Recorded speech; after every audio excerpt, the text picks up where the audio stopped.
শিক্ষার সোপান বেয়ে জীবনের উত্তরণ, অবোধ শিশু থেকে সত্যিকারের মানুষে উত্তরণ। শিক্ষা আর উত্তরণের এই যুগলবন্দিতেই লুকিয়ে সোনালী ভবিষ্যতের স্বপ্ন। কিন্তু সেই স্বপ্নের গায়েই যদি ধরে দুঃস্বপ্নের ঘুণ, তখন চিন্তা হয় বই কি।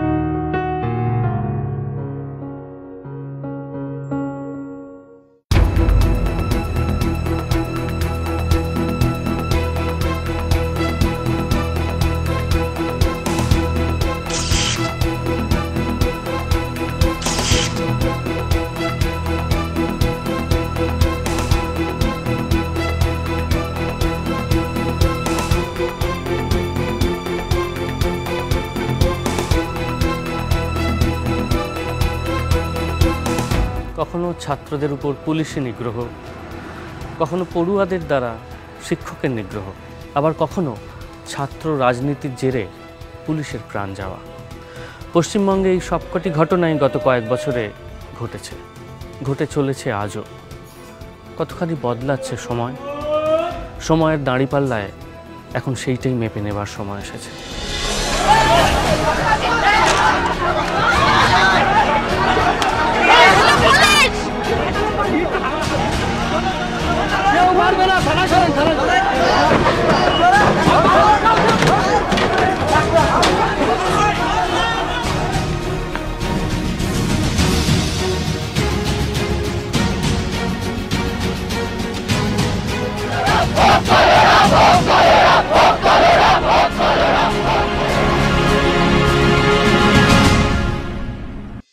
বিদ্যার্থীর দল, উহারাই জাতির মেরুদণ্ড। সেই কবে সুদূর অতীতে আমার গুরুদেব বলেছিল মোরে ডেকে কানে কানে, খোকা, ওরা যত বেশি পড়ে তত বেশি জানে, তত কম মানে। যাদের হাত ধরে জীবনের পাঠ শেখার কথা, উল্টে তাদের গায়ে হাত তোলা, যে নৈরাজ্যের পথপ্রদর্শক রায়গঞ্জ। কলেজ ক্যাম্পাসে গত 5 বছরে অরাজকতা শুরু রায়গঞ্জ কলেজ থেকে। চূড়ান্ত অরাজকতা। আক্রান্ত কলেজের অধ্যক্ষ। 5ই জানুয়ারি ছাত্র সংসদে নির্বাচনের মনোনয়নের ফর্ম তোলা শেষ দিনে তৃণমূল ছাত্র পরিষদ ও ছাত্র পরিষদের মধ্যে সংঘর্ষ বাধে। জেলা তৃণমূল কংগ্রেসের কার্যনির্বাহী সভাপতির নেতৃত্বে এরপরই রায়গঞ্জ কলেজে হামলা চালানোর অভিযোগ ওঠে। বেদম প্রহার করা হয় কলেজের অধ্যক্ষ দিলীপ দে সরকারকে।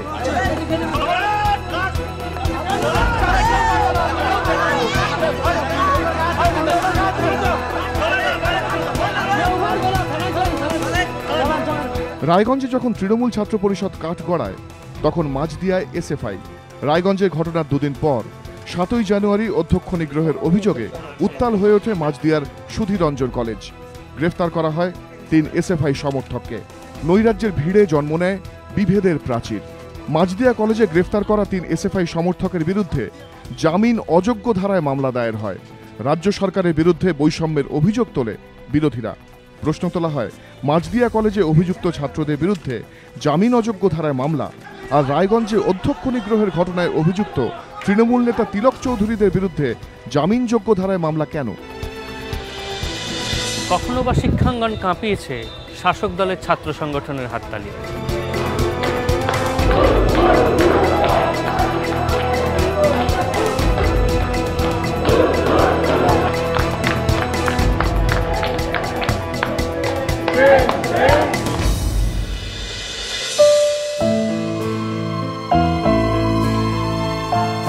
অস্থির হয়েছে শিক্ষাঙ্গন, আর সেই অস্থিরতা ছড়িয়েছে শিক্ষাঙ্গনের বাইরেও। ছাত্র নির্বাচনের অশান্তি সামাল দিতে গিয়ে প্রাণ দিতে হয়েছে পুলিশকে।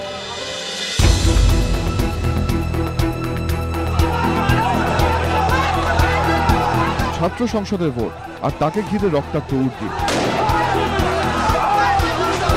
গার্ডেন রিচের হরিমোহন ঘোষ কলেজের সামনে ঘটে যাওয়া এই ঘটনা আজও বঙ্গবাসীর মনে রয়েছে দগদগে ঘা হয়ে।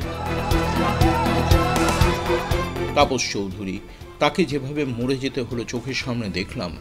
এই কলেজ কলকাতা শহরের মধ্যে, এবং যে মানুষটি গুলি চালিয়েছেন ছবি দেখা যাচ্ছে অথবা গুলি চালাতে বলছেন, সেই মানুষটি কিন্তু স্থানীয় তৃণমূলের বড় নেতা। সব মিলিয়ে আমরা যেটা লক্ষ্য করছি সেটা কি ছাত্র রাজনীতি, কি ছাত্র আন্দোলন, কি ছাত্রদের নেতৃত্বে আসবার সুযোগ দেওয়া, এর প্রত্যেকটা ক্ষেত্রেই একেবারে চূড়ান্ত অবনমন বলতে যাবো।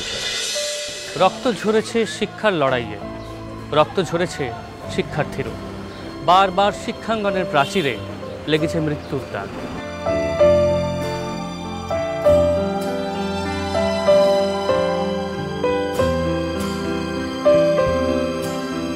রানী রাসমণি অ্যাভিনিউয়ে আইন অমান্য করতে গিয়ে গ্রেফতার হন এসএফআই নেতা সুদীপ্ত গুপ্ত।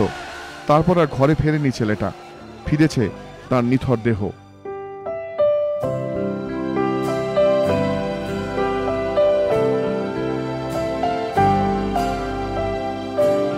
সুদীপ্ত গুপ্তর মতো একটা ছেলে যখন মারা যাচ্ছে একটা ছাত্র আন্দোলন করতে গিয়ে, তাহলে এই ছাত্র আন্দোলনটাকে শাসক গভর্নমেন্ট কোন চোখে দেখে? এটা অনেক বেশি সংবেদনশীল একটা জায়গা থেকে দেখা উচিত যে ছাত্র কেন রিয়্যাক্ট করছে, কারা রিয়্যাক্ট করছে, তার চেয়েও বড় কথা কেন রিয়্যাক্ট করছে। এটা খুব ইম্পর্টেন্ট ইস্যু।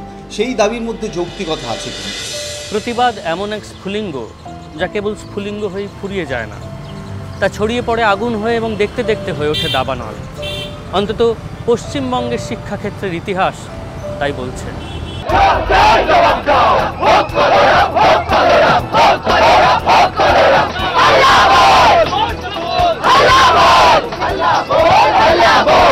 ছাত্রীর শ্লীলতাহানির অভিযোগ, ছাত্রদের রাত জাগা প্রতিবাদ। এই ঘটনাকে কেন্দ্র করেই ঝড় ওঠে যাদবপুর বিশ্ববিদ্যালয়ে। রাতের অন্ধকারে পুলিশ ডাকেন উপাচার্য, ছাত্রদের টেনে হিঁচড়ে বের করে দেওয়া হয় ক্যাম্পাসের বাইরে।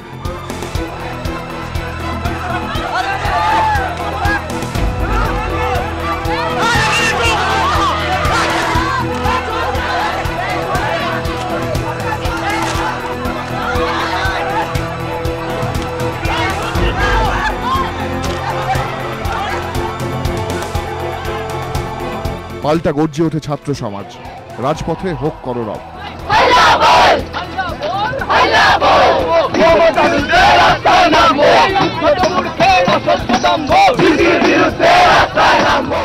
মানুষ থেকে মানুষ আসে, বিরুদ্ধতার ভিড় বাড়ায়। তুমিও মানুষ, আমিও মানুষ, তফাৎ শুধু শির দাঁড়ায়।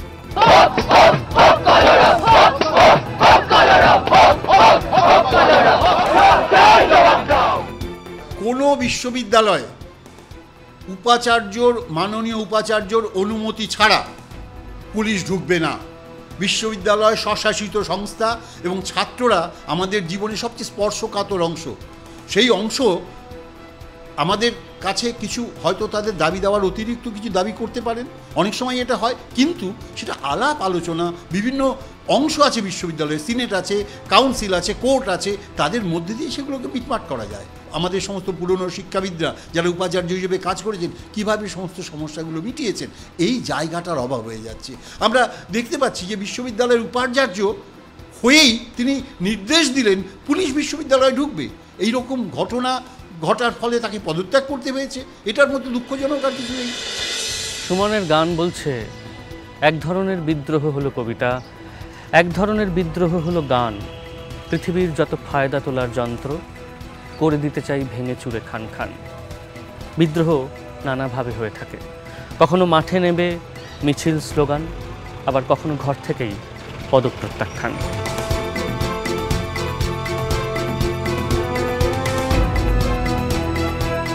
ঘটনার প্রতিবাদে সমাবর্তন মঞ্চে স্বর্ণপদক প্রত্যাখ্যান করেন কলা শাখার শ্রেষ্ঠ স্নাতক গীতশ্রী সরকার। তার অভিযোগ ছিল পদক নিতে অস্বীকার করায় তাকে খারাপভাবে বেরিয়ে যেতে বলেন আচার্য। আন্দোলনে অন্য মাত্রা যোগ করে গীতশ্রীর প্রতিবাদ।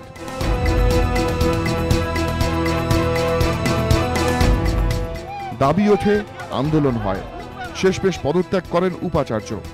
কিন্তু সেই পদত্যাগের ঘোষণায় জন্ম দেয় নয়া বিতর্কের, আরো বড় বিতর্কের, যে বিতর্কের বিষয় স্বাধিকার।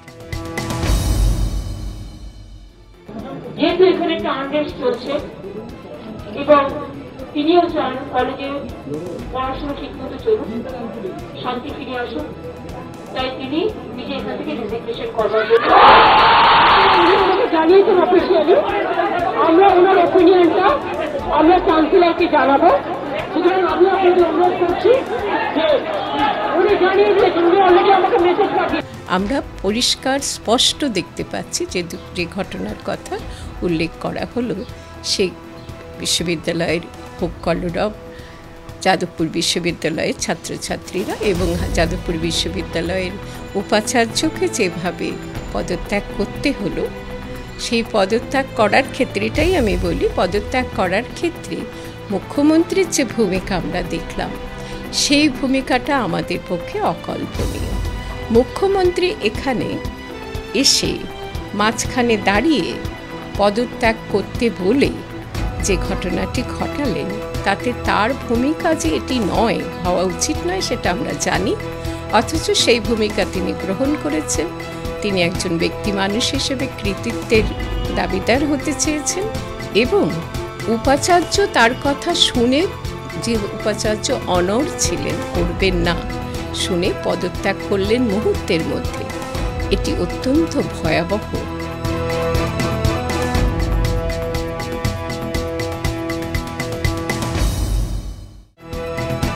শিক্ষাক্ষেত্রে প্রশাসনিক হস্তক্ষেপ বা ছাত্রদের উপর পুলিশি নিগ্রহ তা কেবল যাদবপুর বিশ্ববিদ্যালয়ের ঘটনা হয়ে থেমে থাকেনি, ছড়িয়ে পড়েছে বর্ধমান বিশ্ববিদ্যালয়ে।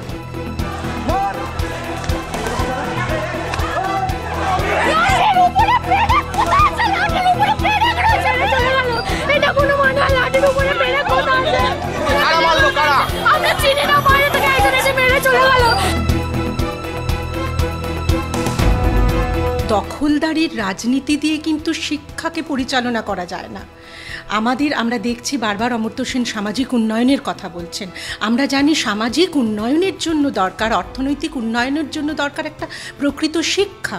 সেখানে শিক্ষা ক্ষেত্রগুলো যদি দখলদারির রাজনীতির জায়গায় পর্যবসিত হয়, তাহলে সেটা অত্যন্ত বিপদের দিক।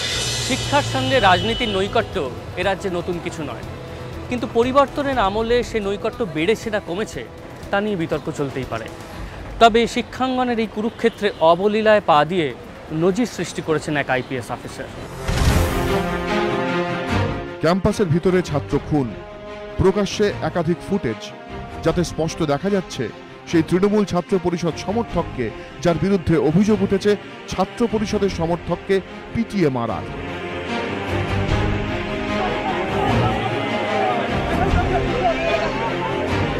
তা সত্ত্বেও পশ্চিম মেদিনীপুরের তৎকালীন পুলিশ সুপার দাবি করেন, যেটা বলা হয়েছিল, যেভাবে কমপ্লেইন দেওয়া হয়েছিল, এফআইআরে যে 6 জনের নাম আছে তাদের দেখা যায়নি লাঠি হাতে করে, তাদের ইনফ্যাক্ট দেখাই যায়নি,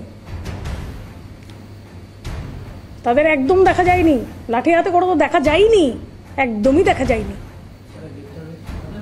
যারা গ্রেপ্তার হয়েছে তাদেরও লাঠি হাতে করে দেখা যায়নি, কোথাও দেখা যায়নি। কোনো সংঘর্ষের মধ্যে, আই রিপিট, যাদের নাম এফআইআরে দেওয়া হয়েছে তাদের কোনো সংঘর্ষের মধ্যে পাওয়া যায়নি, কোনো লাঠি হাতে করে তাদের দেখা যায়নি। কি দেখা যাচ্ছে? দন্ত আর জিহ্বা দেখা যাচ্ছে, আর চেষ্টা করলে প্রান্ত জিহ্বাও দেখা যাচ্ছে। এবার কি দেখা যাচ্ছে বলবো? বলো।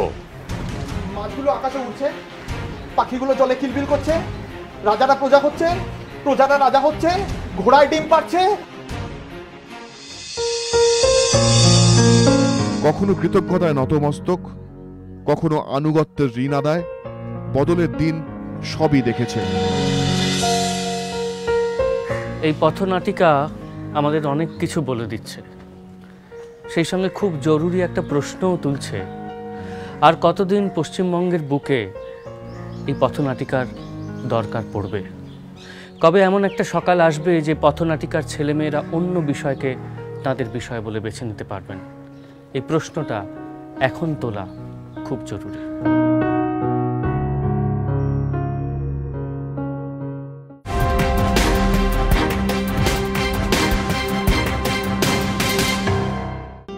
নিবেদন করছে অরিশ হেয়ার প্লাস প্রিমিয়াম, মজবুত চুল তাই মজবুত confidence. Dolphin school of hotel management course থেকে শুরু করে বিদেশে চাকরির সেরা ঠিকানা। ডালমিয়া সিমেন্ট, সম্পর্ক গড়ে দেশ গড়ে। ডিউলেক্স ওয়েদার শিল্ড, দূর থেকে সুন্দর, কাছ থেকে সলিড। পার্টনার বাই দর্শন ব্ল্যাকস্টোন আগরবাতি, সুগন্ধের শেষ কথা। বিবেকানন্দ হসপিটাল, দুর্গাপুর, আমরা জানি জীবনের মূল্য। সানরাইজ মশলা, স্বাদ জমাটি মশলা খাঁটি। লয়েড এয়ার কন্ডিশনার্স, যা দেয় খুশির গ্যারান্টি। এবং প্রেম পার্টনার দ্য টেলিগ্রাফ।